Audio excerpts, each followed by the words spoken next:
आज मैं आपको बहुगुणिता का निर्माण कैसे होता है इसे बताऊंगी।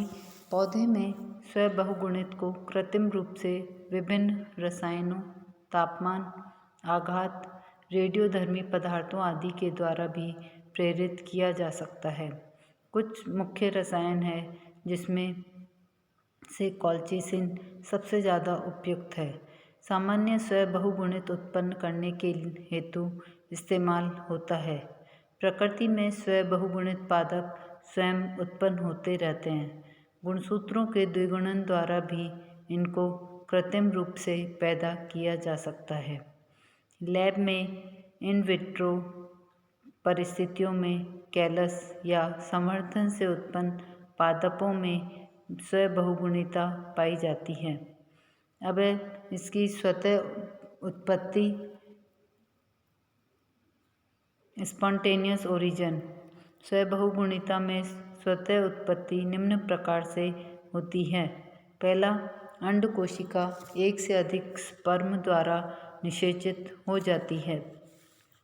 यदि एक सामान्य अगुणित अंड दो अगुणित स्पर्म द्वारा निषेचित हो जाता है तो ऑटोट्रिप्लॉइड बनता है, स्वत्रिगुणित बनता है। दूसरा, जनन कोशिकाओं में समसूत्री विभाजन के असफल होने से अन्यूनकृत युग्मक बनते हैं। यदि द्विगुणित एवं अगुणित युग्मक संयोजित होते हैं तो त्रिगुणित बनते हैं। तीसरा, दो अगुणित युग्मकों के निषेचन से स्वचतुर्गुणित बनते हैं।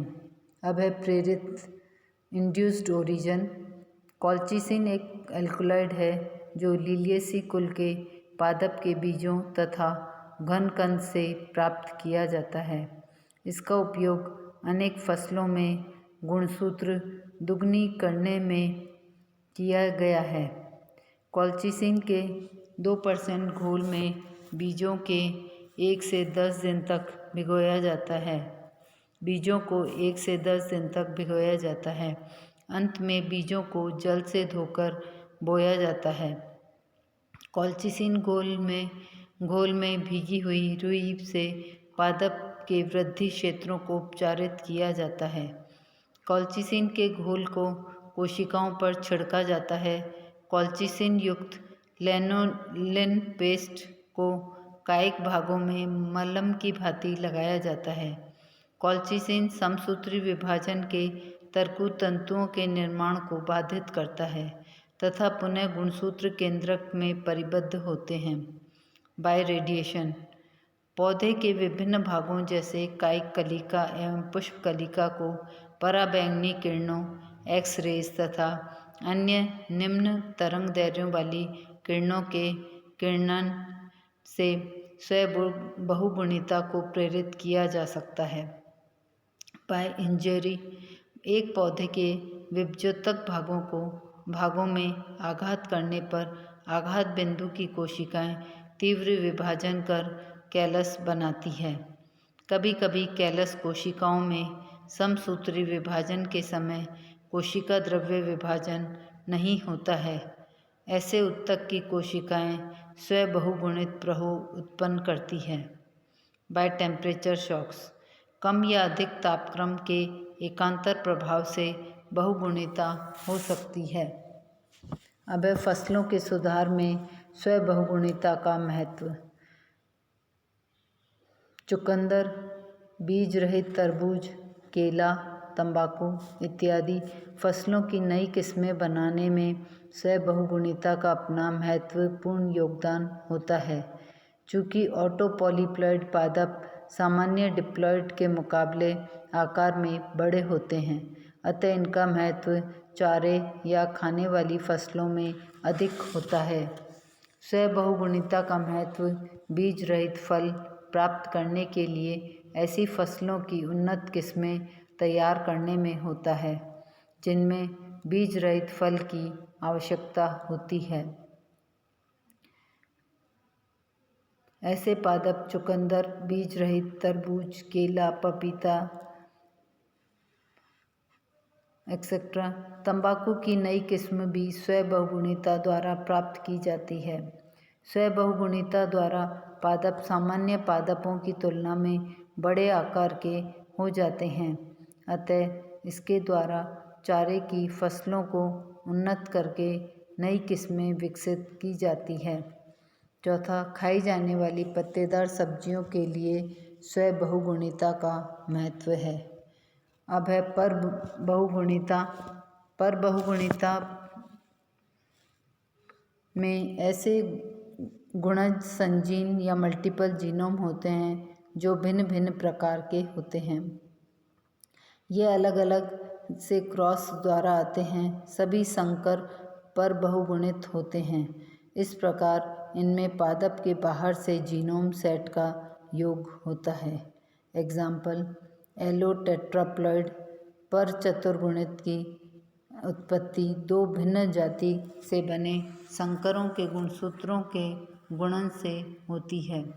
अगर किसी जाति का द्विगुणित समुच्चय डबल ए है और दूसरी जाति का डबल बी है तो संकर ए बी होगा और एलोटेट्राप्लॉइड डबल ए डबल बी होगा। प्रत्येक गुणसूत्र जोड़े में उपस्थित होता है। यह द्विगुणित सामान्य समयुग्मन दर्शाते हैं। इस प्रकार का युग्मन सिनेप्सिस जो परबहुगुणित में होता है ऑटो सिंडेसिस कहलाता है। आंशिक रूप से युग्मन को एलो सिंडेसिस कहते हैं। अब एलोपेलिप्लेट्स की ओरिजिन उत्पत्ति।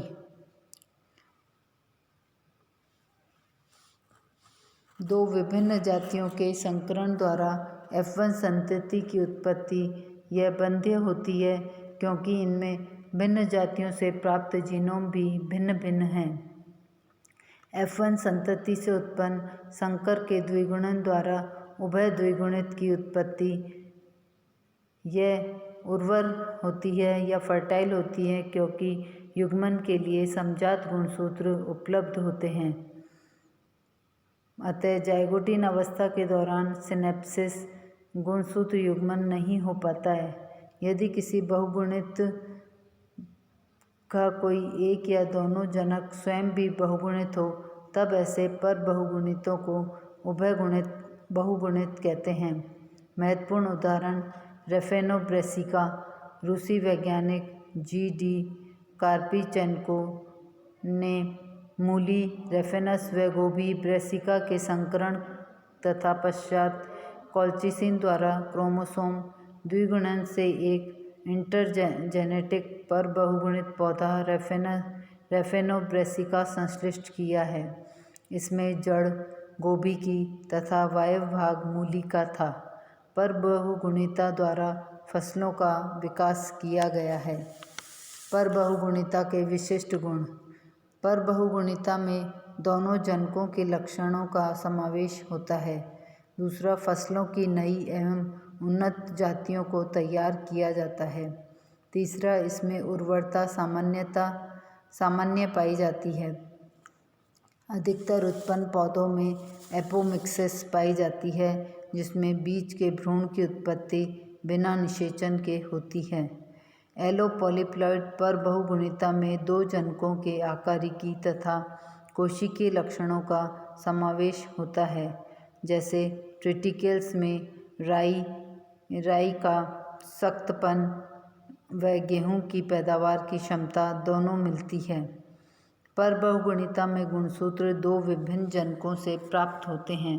ये दो विभिन्न जनकों के संकरण के फलस्वरूप F1 संतति के गुणसूत्रों का द्विगुणन होने से उत्पन्न होते हैं। गुणसूत्रों का द्विगुणन प्रकृति में स्वयं भी होता है व पौधों में कॉल्चिसिन द्वारा भी किया जा सकता है, जिसके फलस्वरूप F1 की बंध्य जाति अगली संतति में उर्वर हो जाती है। परबहुगुणिता द्विगुणित की तुलना में ज़्यादा ओजस्वी होती है।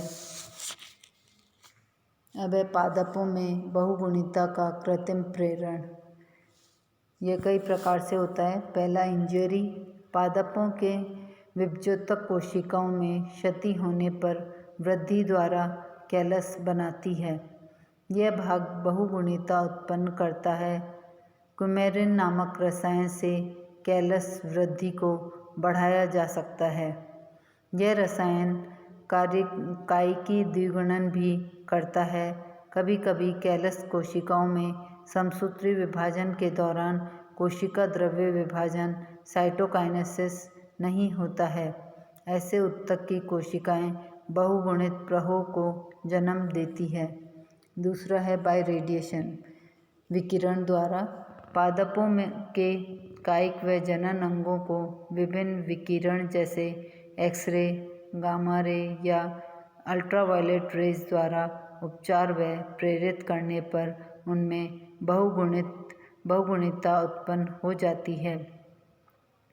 विकिरण द्वारा कोशिका में विभाजन दर में भी अप्रत्याशित वृद्धि हो जाती है। पादपों में विकिरण द्वारा उत्पन्न बहुगुणिता बहुगुणिता नाम से जानी जाती है। तीसरा बायोकेमिकल ट्रीटमेंट, कई रासायनिक पौधों में बहुगुणिता प्रेरित करते हैं। ऐसे कुछ महत्वपूर्ण अनेक रसायन पदार्थ जैसे colchicine, chloroform, chloral hydrate, alkaloid, granosan, sulfa amide, NAA, naphthalene acetic acid etcetera. Colchicine इन सबसे अधिक प्रभावी व उपयोगी है। फलीदार पौधों की मूली में जब राइजोबियम जीवाणु के द्वारा संक्रमण होता है तो वलकुट कोशिकाओं में इंडोल एसिटिक एसिड स्तर बढ़ जाता है। इससे इन कोशिकाओं में बहुगुणिता उत्पन्न हो जाती है। चौथा है बाय टेम्परेचर शॉक्स, तापक्रम में अचानक परिवर्तन अर्थात ठंड या गर्मी की अति सीमा से बहुगुणिता हो सकती है। मक्का में उच्च तापक्रम के लघु प्रघात बहुगुणिता को प्रेरित करते हैं। शुद्ध कोशिकाओं में कोशिका द्रव्य विभाजन ठीक ढंग से नहीं होता है। जीवाणुओं व कीटों के आक्रमण से भी बहुगुणिता उत्पन्न होती है। परासरण दाब में परिवर्तन से भी बहुगुणिता उत्पन्न होती है। अब कॉल्चिसिन अगले वीडियो में बताऊंगी मैं आपको।